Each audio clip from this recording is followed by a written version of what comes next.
नमस्ते सदावत्सले मातृभूमि। हम लोग जिस विषय पर डिस्कशन करने जा रहे हैं वो ये है कि एआई आजकल बड़े प्रोफेशन में आ गया है। हम सब जानते हैं, चैट जीपीटी की बात करें या जेमिनाई की बात करें और तमाम तरह के ऐसे सॉफ्टवेयर हमारे पास आ गए हैं जिनसे ऐसा लगता है कि वो मैन पावर छीन रहे हैं। लेकिन वो साथ-साथ कुछ ऐसी जुगाड़ें भी कर रहे हैं और ऐसी वीडियोज़ भी बना पा रहे हैं या फिर लोग क्रिएटिविटी में ऐसी वीडियोज़ बना पा रहे हैं, जिनकी संदिग्धता जाँचना बहुत कठिन हो गया है। मैं डिस्कशन करने जा रहा हूँ हमारे एक कोर्ट में, डिस्ट्रिक्ट कोर्ट में एक जिला जज से साहब के साथ। एक महिला उनकी जो पीए हुआ करती थी या जो उनकी असिस्टेंस हुआ करती थी, सीनियर असिस्टेंट हुआ करती थी, उसके साथ कुछ कॉम्प्रोमाइज़िंग स्टेज पर एक वीडियो वायरल हुआ था दिल्ली में 2022 में। खूब चला था। ये कहा गया था कि जिला जज साहब ने, मतलब एडीजे थे वो, एडीजे साहब अपने ये वो और वो वीडियो बनाकर किसी ने लगाया था।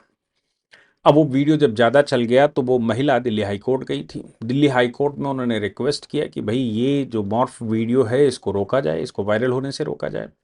दिल्ली हाई कोर्ट ने उस समय इसका आदेश भी दे दिया था और साथ में इंक्वायरी भी डिस्ट्रिक्ट जज को दे दी थी। बाद में 2024 में डिस्ट्रिक्ट जज की इंक्वायरी शुरू हुई, 2025 में अभी उनकी एक दिन पहले रिपोर्ट आई। वो रिपोर्ट कुछ और खुलासा कर रही है। वो जो कॉम्प्रोमाइजिंग स्टेज दिखाई गई उसने पूरी जुडिशरी को झकझोर कर खड़ा कर दिया था। पूरे देश में ये प्रश्न सामने आ गया था कि क्या डिस्ट्रिक्ट जज के पास कोई महिला कर्मचारी जो उसके केबिन में, चैम्बर में परमानेंट उसको असिस्ट करती हो, जो उनकी पेशकार हो, ऐसा किया जा सकता है या ये वैध है, क्या वो सुरक्षित है? ऐसे बहुत सारे प्रश्न लोगों के दिमाग में आए थे। लेकिन उस पर जब डिटेल्ड इंक्वायरी आई तो मालूम पड़ा, डिस्ट्रिक्ट जज ने जो इंक्वायरी की, उन्होंने जो रिपोर्ट लगाई, उस रिपोर्ट में उन्होंने कहा ना तो इस वीडियो का कोई सोर्स मालूम है, ना इस वीडियो की कोई वैलिड फॉरेंसिक हुई है, ना ही ये पता लग रहा है कि वीडियो कहाँ से लिया गया है, ना ही ये पता लग रहा है कि वीडियो जो बनाया गया है वो वीडियो का सोर्स क्या है। ऐसे बहुत सारे प्रश्न बना दिए गए और ना ही कहीं से ये वेरीफाई हो रहा है कि जज साहब और उस महिला के कोई किसी प्रकार के कॉम्प्रोमाइजिंग स्टेज है। कोर्ट ने जो रिपोर्ट लगाई, मतलब डिस्ट्रिक्ट जज ने जो रिपोर्ट लगाई, उसने कहा कि वीडियो का सोर्स ही ठीक नहीं है। अब वो उस समय तक ऐसा सोचना थोड़ा मुश्किल काम था, 2020 के तक हालांकि सोच तो लोग रहे थे।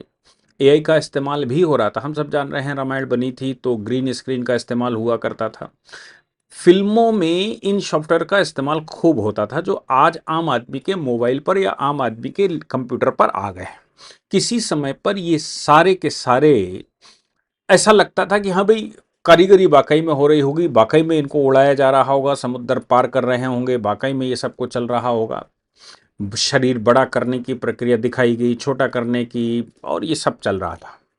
उस समय आज से 50 साल पहले लोगों ने नहीं सोचा था कि वाकई में इसका उपयोग के साथ साथ मतलब दुरुपयोग भी होगा।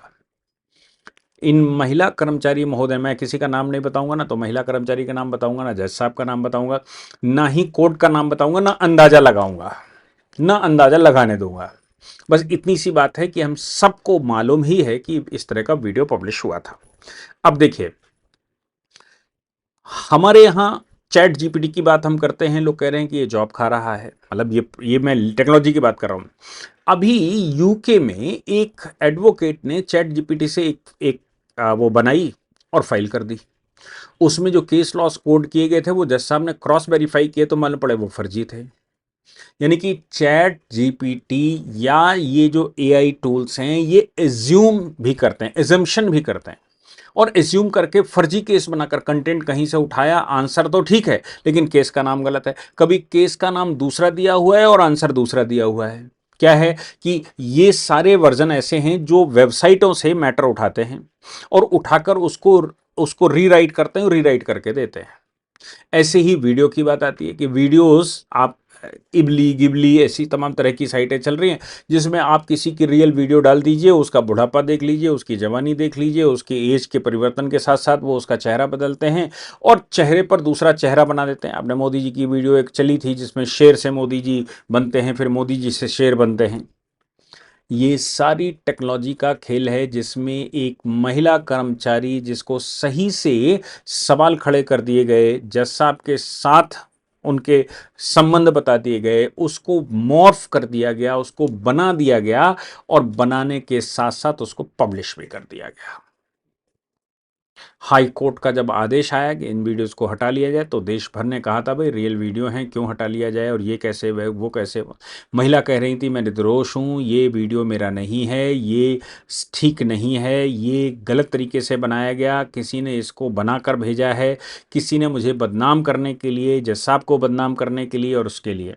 आपको याद होगा कि बहरूपिये कुछ लोग हमको मिलते हैं, वो कहते हैं साहब मेरे पिताजी बहरूपिया थे और बहरूपिया बन के जज की कुर्सी पर भी एक दिन बैठ गए और दिन भर उन्होंने न्याय किया। ऐसा मुझे एक व्यक्ति मिला जिसने बताया ऐसा। पहले बहरूपिये चला करते थे जो किसी भी प्रकार की एक्टिंग कर लेते थे और रियल टाइम दिखाते थे।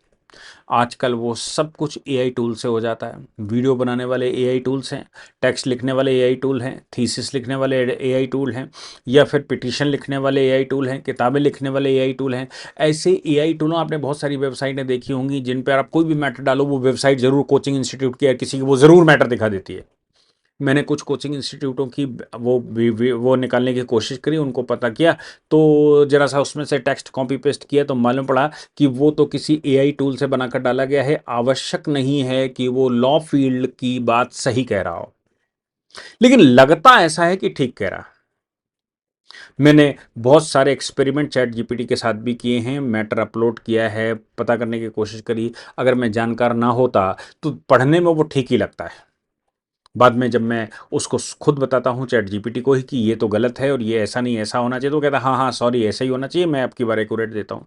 फिर देता है तो फिर कुछ गड़बड़ी करता है, फिर मैं कहता हूँ ये नहीं ऐसा होना चाहिए, तो कहता हाँ हाँ ठीक है, फिर मैं दोबारा इसको रीराइट करता हूँ। ऐसे किसी किसी मैटर को 10-10 बार हमने दोबारा अपलोड किया है, हर बार एरर आया है। अगर मैं जानकार ना होता तो मैं पिटिशंस में भी वही डाल देता।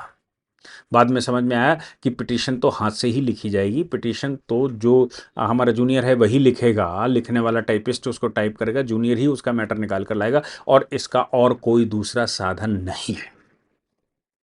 आप सोच लीजिए कि ये जो जज साहब की इंक्वायरी रिपोर्ट आई, ये इंक्वायरी रिपोर्ट अपने आप में कह रही है कि कितना बड़ा ब्लंडर देश में हो सकता है। अब विश्वास की सत्य में जो कुछ भी हो उस पर भी विश्वास करना मुश्किल है, असत्य की तो बात छोड़ दीजिए।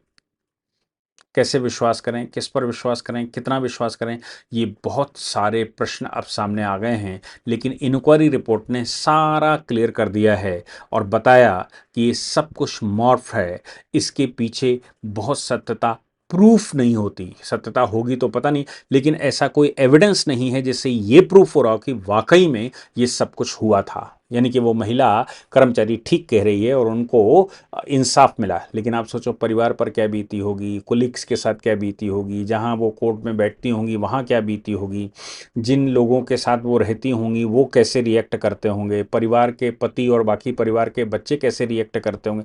ये बहुत सारी चीज़ें विश्वास पर डिपेंड कर रही होंगी।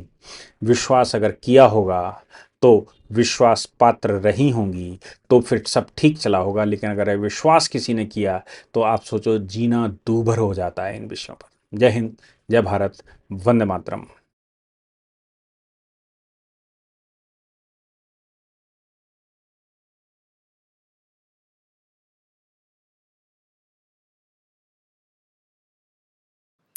इस पूरी ऑर्गेनाइजेशन को चलाने के लिए आप नीचे डिस्क्रिप्शन से हमारे ऐप को डाउनलोड कर सकते हैं, जिससे कि लॉ स्टूडेंट्स को, लॉयर्स को और आम आदमी जो लॉ जानना चाहता है वो पेड क्लासेस का लाभ ले सकता है।